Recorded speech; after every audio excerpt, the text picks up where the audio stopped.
Words can create worlds. What makes for good writing? We'll find out today on Into the Words. Welcome to Into the Words. I'm your host, Mr. McGrath. Today we have an informational writing from Keating, and this is a superb piece of writing.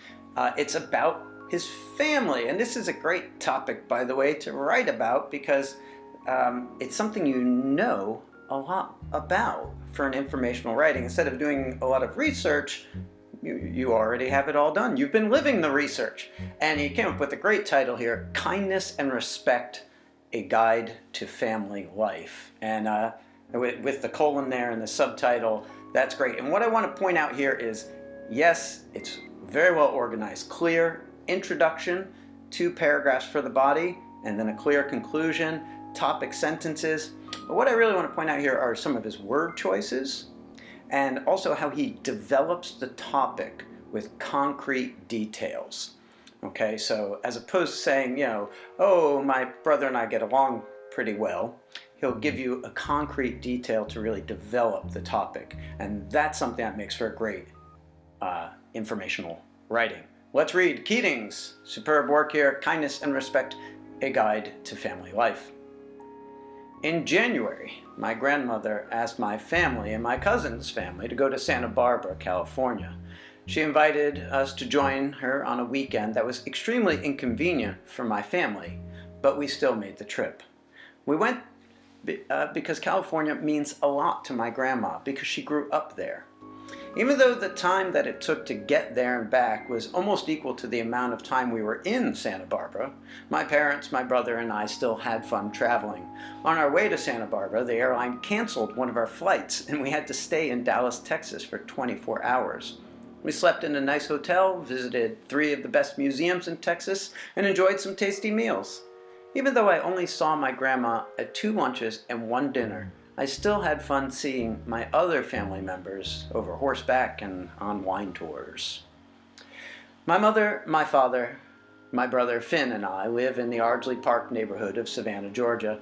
Our family dynamic is usually positive and kind. Finn and I have a love-hate relationship and sometimes get mad at one another. My mother and father get along quite well with only some minor disagreements. My parents are always nice to Finn and me, unless we have done something wrong, in which case it is perfectly normal for them to correct us. Usually we only get in trouble when we've done something really, really bad to the other brother. Our family values kindness and respect because that approach makes everybody feel good inside and treat each other well. This makes us happy with one another. It also makes for a good living environment. I know that our family values religion because Finn and I acolyte every 4 weeks or so. This is when we help out in the church service by dressing in a white alb and carrying a cross or a candle or a Bible. We go to church about every other week. Before I go to bed at night, one of my parents sits with me and I say a prayer. We also pray before dinner. In general, my family treats me the way they were taught in church to treat others, with kindness and respect.